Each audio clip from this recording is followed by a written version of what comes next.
मेरे ससुर रोज रात को कमरे में फिटकड़ी लेकर जाते थे। जब उनको गए हुए कुछ देर हो जाती तो कमरे से आवाजें आना शुरू हो जाती थी। एक दिन मैंने चुपके से उनके कमरे में देखा तो मेरे पैरों तले से जमीन खिसक गई। मैंने देखा कि वो लड़कियों के साथ।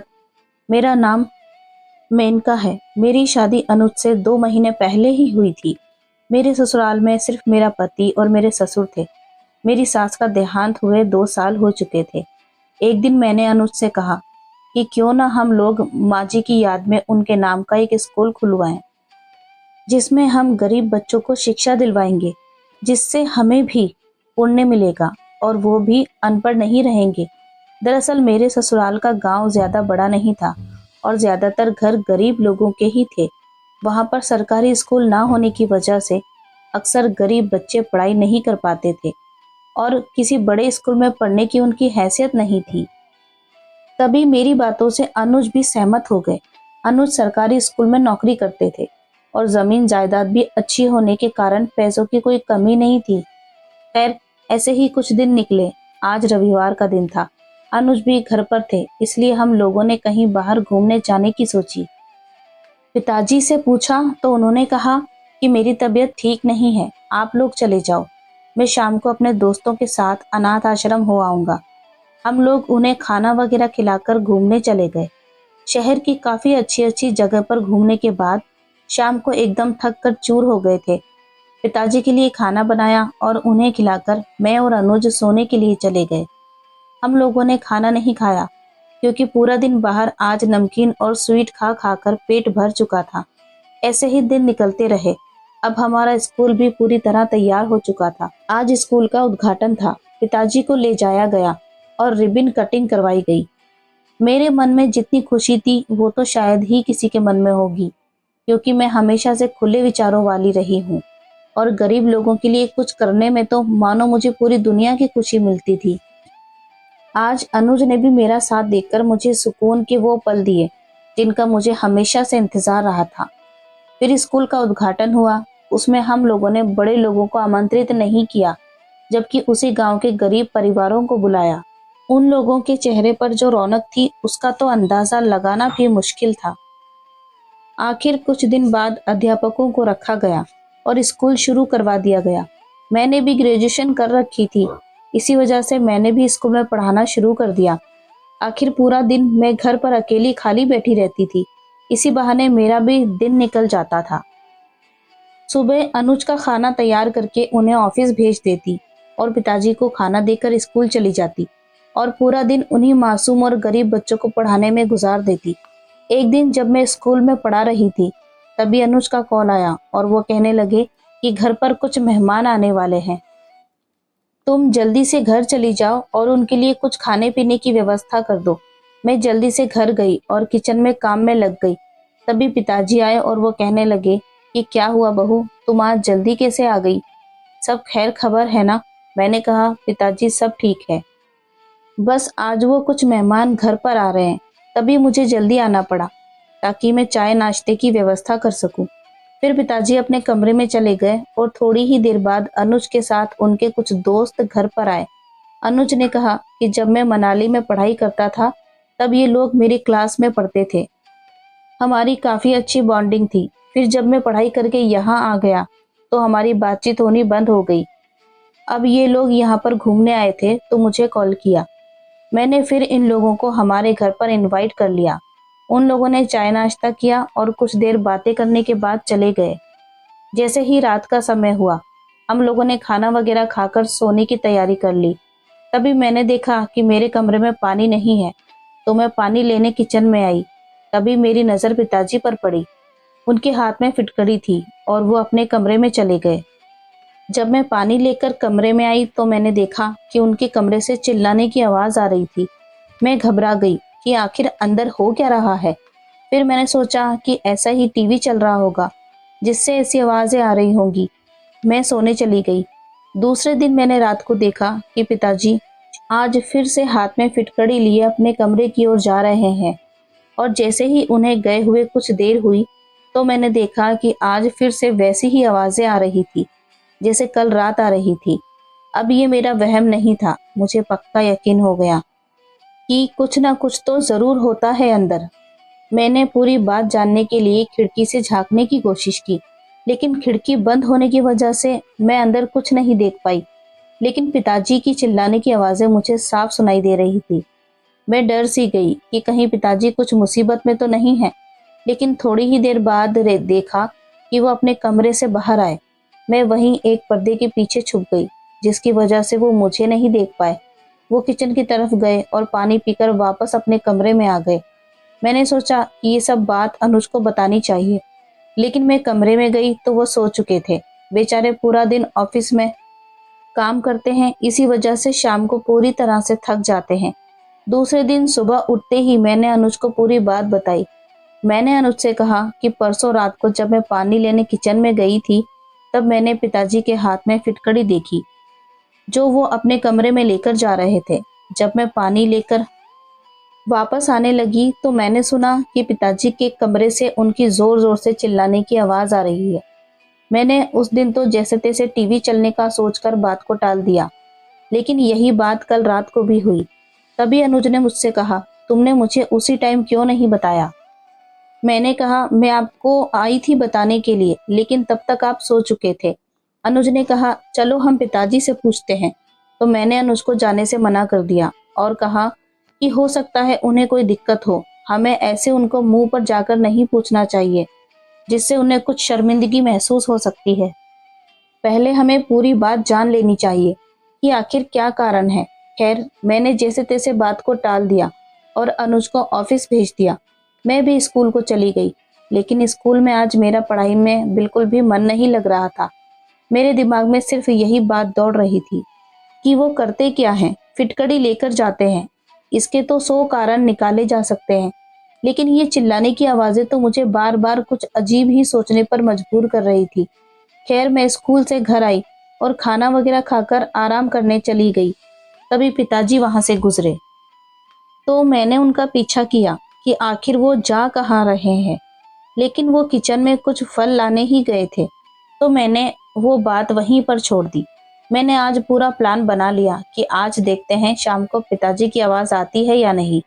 शाम को मैं और अनुज पिताजी को खाना देकर कमरे में सोने चले गए। लेकिन थोड़ी देर बाद मैंने बाहर आकर देखा तो पिताजी अपने कमरे में फिटकड़ी लेकर जा चुके थे और उनकी चिल्लाने की आवाजें आ रही थी। अब तो मैंने झट से अनुज को बुलाया और कहा कि देखो, आवाजें आ रही हैं। अनुज भागकर जाने लगे, लेकिन तभी पिताजी का दरवाजा खुला। मैंने अनुज को कमरे के अंदर खींच लिया। मैं नहीं चाहती थी कि पिताजी को शक हो कि हम लोग उन पर नजर रख रहे हैं। खैर, मैंने और अनुज ने विचार किया कि कल हम सवेरे होते ही पिताजी से इस बारे में बात करेंगे। जैसे तैसे सुबह हम लोगों ने पिताजी से पूछा कि पिताजी, आप किसी मुसीबत में तो नहीं हैं? पिताजी कहने लगे, नहीं तो ऐसी तो कोई बात नहीं, तुम लोगों को ऐसा क्यों लगा? तभी अनुज कहने लगे कि आपके रोजाना रात को कमरे में जाने के बाद चिल्लाने की आवाजें आने लगती हैं, तो हम लोगों ने सोचा कि आपसे पूछ लें कि सब खैर खबर तो है। तभी पिताजी कहने लगे कि सब ठीक है। कई बार क्या होता है कि टीवी में कुछ हंसी मजाक का कार्यक्रम आ जाता है, जिसे देखकर मैं जोर जोर से हंसने लगता हूँ और आप लोगों को लगा कि मैं चिल्लाता हूँ। अब अनुज का वहम निकल चुका था, लेकिन मेरा नहीं, क्योंकि मैंने उस दिन खिड़की से उनकी साफ आवाज सुनी थी। ये उनके हंसने की आवाज नहीं थी, ना ही टीवी के किसी कार्यक्रम की। ये तो उनके चिल्लाने की आवाज थी। मैंने अनुज से कहा कि पिताजी हमसे जरूर कुछ छुपा रहे हैं। वो टीवी की आवाज या फिर उनके हंसने की आवाज नहीं थी। मैंने एक दिन खुद उनकी साफ आवाज सुनी थी, खिड़की के पास खड़े होकर। अनुज ने मुझे बिठाया और कहा, अरे मेनका, तुम खामखा इतनी टेंशन लेती हो। अगर ऐसी कोई बात होती तो पिताजी हमें जरूर बता सकते थे। हो सकता है कि वो टीवी के कुछ कार्यक्रम की वजह से हंसने लगे हों और उनकी हंसने की आवाज ऐसी ही हो। अब बुजुर्ग जो हो गए हैं और तुम्हें ऐसा लगा होगा कि वो चिल्ला रहे हैं। तुम इतनी छोटी छोटी बातों को अपने दिमाग पर मत लिया करो। और हाँ, जल्दी से मेरा खाना लगा दो, मुझे ऑफिस के लिए लेट हो रहा है। मैं बेमन से अनुज के लिए खाना लगाने गई, क्योंकि मेरा दिमाग तो रह रहकर उसी तरफ जा रहा था कि पिताजी ने हमसे झूठ क्यों बोला और वो आखिर हमसे क्या छुपा रहे हैं। खैर, कुछ दिन ऐसे ही निकलते गए। एक दिन मैं स्कूल में बैठी थी, तभी मेरी माँ का फोन आया। उन्होंने कहा कि तुम्हारे भतीजा हुआ है, इसलिए 2 दिन के लिए तुम यहाँ चले आओ। मैंने ये बात घर आकर अनुज को बताई और कहा कि तुम अपने मायके जाना है। तभी अनुज ने परमिशन दे दी और पिताजी से पूछा तो उन्होंने भी कहा कि तुम चली जाओ। मैं अपने मायके चली गई और वहाँ 2 दिन तक फंक्शन एंजॉय किया और सब लोगों से हंस खेल कर बातें की। इसी बीच में पिताजी की वो फिटकड़ी वाली बात पूरी तरह भूल चुकी थी। मैंने 2 दिन बाद वापस आने की तैयारी कर ली। अनुज मुझे लाने के लिए चले गए। चाय नाश्ता करने के बाद हम लोग मेरे मायके से निकल गए और यहाँ पर आ गए। यहाँ आकर मैंने देखा कि पिताजी अपने कमरे में थे। हमें आने में काफी देर हो चुकी थी। अनुज नहाने चले गए और मैं खाना लगाने चली गई। तभी मैंने सुना कि आज फिर से उनके कमरे से आवाज आ रही थी। शायद पिताजी को पता नहीं था कि हम लोग वापस आ चुके हैं। मैं उनके कमरे के पास गई, तभी उनकी आवाज बंद हो चुकी थी। अब तो मुझे पूरा शक होने लगा था कि पिताजी कुछ ना कुछ तो अंदर जरूर कर रहे हैं। मैंने अनुज को इस बार कुछ नहीं बताया, क्योंकि अनुज मेरी बातों पर विश्वास करने वाले नहीं थे। आखिर वो तो मुझे समझा कर बैठा देते और कहते कि तुम्हें वहम हुआ है। मैंने प्लान बनाया कि आखिर पता तो करूं, ताकि पूरी सच्चाई सामने आए। मैंने दूसरे दिन सब जानने को सोचकर हम खाना वगैरह खाकर सो गए। दूसरे दिन मैंने सोचा कि आज मैं पिताजी के कमरे में छुपकर सब कुछ देख लूंगी कि आखिर उनके कमरे में होता क्या है। शाम का समय हुआ। अनुज जब सो गए तो मैं पिताजी के कमरे में जाकर चुपके से उनके कमरे में एक कोने में जाकर छुपकर बैठ गई। कुछ देर बाद जब पिताजी कमरे में फिटकड़ी लेकर आए तो मैंने देखा कि वो एक कपड़े में फिटकड़ी को डालकर एक भारी चीज से उसकी ठुकाई कर रहे हैं और उसे पीसकर एकदम बुरादा जैसा बना लिया। फिर उसमें उन्होंने कोकोनट का तेल डाला और उसका एक लेपन जैसा तैयार किया। उस लेपन को वो अपने पूरे शरीर पर लगा रहे थे। जैसे ही वो अपने पूरे शरीर पर लगाए जा रहे थे, वैसे ही उनकी जोर जोर से आवाज आ रही थी, जैसे वो दर्द के मारे कर्रा रहे हों। मुझे बहुत दया आई कि पिताजी को बहुत दर्द हो रहा है। मैं बाहर निकलकर उनसे सब बात पूछती हूँ, लेकिन मेरे पांव रुक गए, क्योंकि मैं आखिर तब सब कुछ जानना चाहती थी। जैसे ही पिताजी ने पूरे शरीर पर वो लेपन किया तो उनकी दर्द के मारे जान ही निकलने लगी। कुछ देर रहने के बाद उन्होंने उस लेपन को एक और कपड़े से हटाया और डस्टबिन में डाल दिया। फिर वो पानी पीने के लिए किचन में चले गए। मैं वहां से बाहर निकली और अपने कमरे में चली गई। दूसरे दिन मैंने अनुज को ये सारी बातें बताई। अनुज ने पहले तो मुझे डांटा कि ऐसे किसी के कमरे में चोरी छुप के झांकना गलत बात होती है। मैं इनका अगर तुम्हें पूरा पता लगाना ही था तो मुझे भी बता देती, हम दोनों चलते। लेकिन मैंने अनुज को जैसे तैसे समझाया कि आपने पहले भी मेरी बात पर विश्वास नहीं किया था। आप मुझे समझा बुझाकर वहीं छोड़ देते, लेकिन जब तक मैं उनके कमरे में नहीं जाती तो हमें आखिर का पता कैसे चलता फिर पिताजी किस समस्या से जूझ रहे हैं। हमें अनुज ने कहा कि कोई तो बात जरूर है। पिताजी फिटकड़ी का लेपन बनाते हैं और अपने पूरे शरीर पे लगाते हैं। पता नहीं उन्हें क्या दिक्कत है, और जैसे ही वो अपने शरीर पर लगाते हैं तो दर्द के मारे करा उठते हैं। अनुज ने कहा कि चलो हम पिताजी से अभी बात करते हैं। हम लोग पिताजी के कमरे में गए और कहा कि पिताजी आपको क्या समस्या है, आप फिटकड़ी अपने शरीर पर क्यों लगाते हो। पिताजी एकदम से सुनकर चौंक गए, जैसे वो नहीं जानते थे कि हमें इस बारे में पता चले। मैंने पिताजी से कहा कि मुझे माफ कर दीजिए, मैंने कल रात आपके कमरे में छुपकर आपको देख लिया था। मैं क्या करती पिताजी, हर रोज मैं आपके चिल्लाने की आवाजें सुनती तो मेरे मन में तरह तरह के वहम पैदा हो रहे थे कि आखिर आप कमरे में करते क्या हो। इसी सच्चाई को जानने के लिए मुझे कमरे में छुपना पड़ा। तभी पिताजी की आंखों में आंसू आ गए और वो कहने लगे कि बहू, कुछ दिन पहले मेरी तबीयत खराब हो गई थी। मैं डॉक्टर के पास गया। डॉक्टर ने मुझे कहा कि आपको चमड़ी का रोग है, जो आपके नारियल का तेल और फिटकड़ी पीसकर लगाने से ही जाएगा, क्योंकि मेरे पूरे शरीर में उस रोग की वजह से धब्बे जैसे पड़ने लगे थे और पूरे शरीर में दर्द रहता था। तभी अनुज बोल पड़ा कि पिताजी, आपने मुझे इस बारे में क्यों नहीं बताया, हम आपको बड़े से बड़े डॉक्टर के पास चेकअप के लिए लेकर जाते। तभी पिताजी कहने लगे कि बेटा, तुम ऑफिस के काम में इतने व्यस्त थे और बहू भी स्कूल में पढ़ाने जाया करती थी, तो मैंने तुम लोगों को परेशान करने का नहीं सोचा।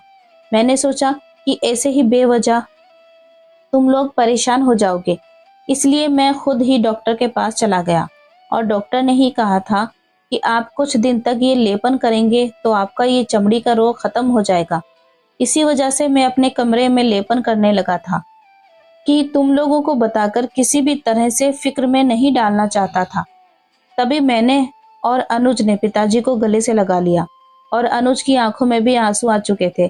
अनुज पिताजी से कहने लगे कि आखिर एक बेटे का फर्ज होता है कि वो अपने पिता की हर एक बीमारी में उसकी सेवा करे, लेकिन पिताजी आपने तो मुझे इस लायक ही नहीं समझा।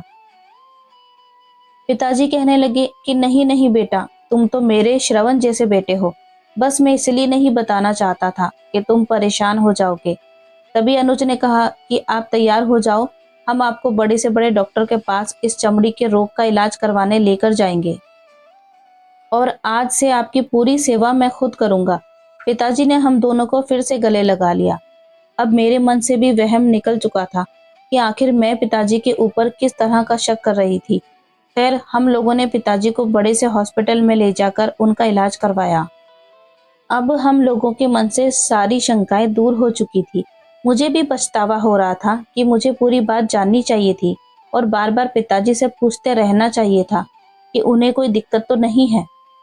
उम्मीद है आपको ये कहानी पसंद आई होगी। कहानी पसंद आई हो तो लाइक करें, चैनल को सब्सक्राइब करें। मिलते हैं कल एक नई कहानी के साथ, तब तक अपना ख्याल रखें। Thanks for watching.